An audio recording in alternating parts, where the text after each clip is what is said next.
territory. Another belief at the time was once a kelpie's tail was submerged in water, there would be a rumble of thunder, and if anyone could hear a howling or shrieking sound, then that was a kelpie. Obviously, when it comes to mythology, you come across a lot of different accounts and descriptions of the same creature. People had varying experiences and descriptions of what kelpies are, and there is some debate as to whether kelpies were sometimes confused with the much more vicious ehushka, or more simply known as the water horse, since they are almost identical. The ehushka sort of is a kelpie, or a type of kelpie, because they have pretty much the exact same characteristics and powers, but the ehushka is a lot more powerful and a lot more evil. Also, during this series we're going to be speaking a little bit of Gaelic, and one of the first rules of Gaelic is, as you can clearly see, whatever way the words look like they're pronounced, that's not how they're pronounced. Yeah. The ehushka has a lot of stories of its own, and it's also the only type of kelpie where there are stories of it being killed. In one such story, a blacksmith's daughter was killed by an ehushka, and he had to watch her being dragged into the loch because he couldn't save her in time. The next day, the blacksmith went to the loch and saw his daughter's entrails spread across the shore. Yeah, that's just The horrible. blacksmith and his son Horrible. swore revenge on the monster. Revenge. They took to their forge and made a bunch of large, sharp hooks, and then they camped by the side of the loch, Fucking hooky. hoping that the smell would attract the beast. While the blacksmith and his son were hiding nearby, they also left the hooks in the fire so they would be red hot. And then a mist began to rise from the loch, and the beast appeared and lunged for the sheep. The blacksmith and his son jumped out and rammed the red-hot hooks into the ehushka's body, and then they fought with the creature all night. And by morning, they had killed it.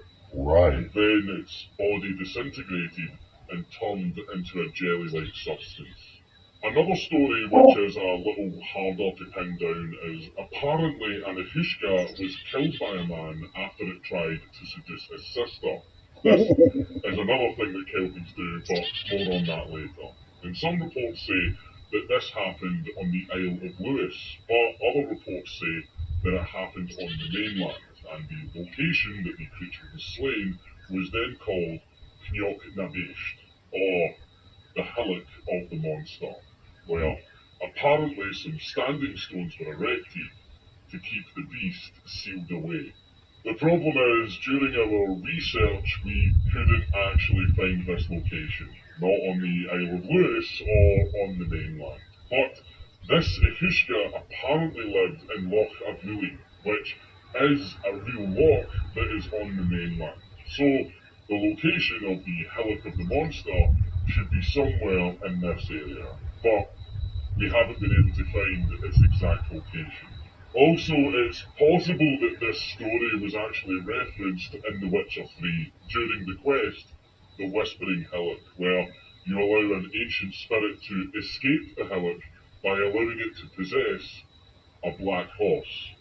So, maybe this was a reference to this story, maybe it wasn't, but the similarities with the hillock and an evil demon inside a black horse, it's pretty similar.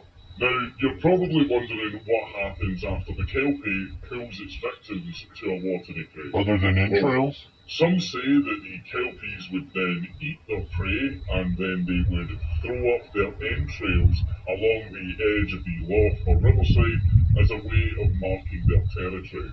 But other people believed that if a person was caught and dragged into the water by a kelpie, they would simply vanish. In a famous story, a group of young boys who were the sons of clan chieftains from the Western Isles set out on a fishing expedition in the Hebrides. And while they were on the fishing trip, the sons had spotted a kelpie from a distance on the Isle of Muck, which, yes, is a real Scottish island. And they described it as being a beautiful creature that was as white as the froth of the waves, and they noted that on their approach it was gentle and whinnied softly. The kelpie instantly showed affection towards them, even allowing them to pet it. One of the sons thought that the horse must be lost because no one on this island could possibly be rich enough to own such a magnificent steed. So the sons decided to take it for a ride. Each of the chieftain's sons got on the back of the kelpie and it waited patiently for all of them to be seated comfortably. Until one of the group petted the kelpie on the neck, and he noticed that his hand was stuck, and no matter what he did, he couldn't remove it. The kelpie then bolted straight towards the water. One of the sons knew that the only way he could free himself would be to cut off his own fingers. So he did, and once his hand was free, he leapt from the kelpie and escaped. And as he looked back, he saw that the kelpie was no longer on land, but was actually galloping on the surface of the sea, heading towards a huge whirlpool, the entrance to the other world. The last thing that the lone survivor heard was the other chieftain's sons laughing with joy as if they were in some kind of trance before they were pulled into the whirlpool by the kelpie, never to be seen or heard from again. Now, the other world is something that we're going to talk about a lot if we continue with this series, so I'll give a brief explanation. In Celtic mythology, bodies of water were seen as portals to the other world.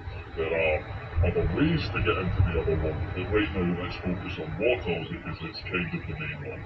And as for what the other world is, well, I'll do my best to try and explain it, but it is ambiguous as fuck. It's sort of like heaven and hell. It's sort of like a part of our realm and a whole other parallel universe. It's a place of great joy and great suffering. It's a place of great beauty and great horror. It's the afterlife and it's purgatory. It's part of our reality and it's a whole different reality. It can also be all of the things I just described and also none of the things that I just described. And it can also be any of these things all at the same time and also not. I hope that clears everything up. Thank you for coming to my TED Talk. I did say it was ambiguous. The main thing that we do know for a fact about the other world is it's where the gods live. But it's also where monsters live. So it sometimes gets called the realm of gods and horrors. And sometimes monsters cross the veil, so the surface of the water, and come into our world. Which is why in Celtic mythology a lot of mythical creatures are associated with water, or at least living near water.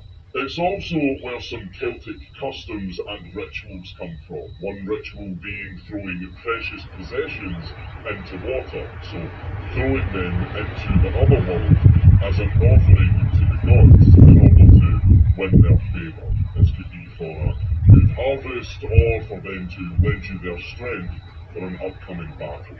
And such ritual sites have been found all over Britain, and all kinds of artefacts have been found, and one of the most famous being the Battersea Shield, which was retrieved from a riverbed at one of these ritual sites alongside a bunch of other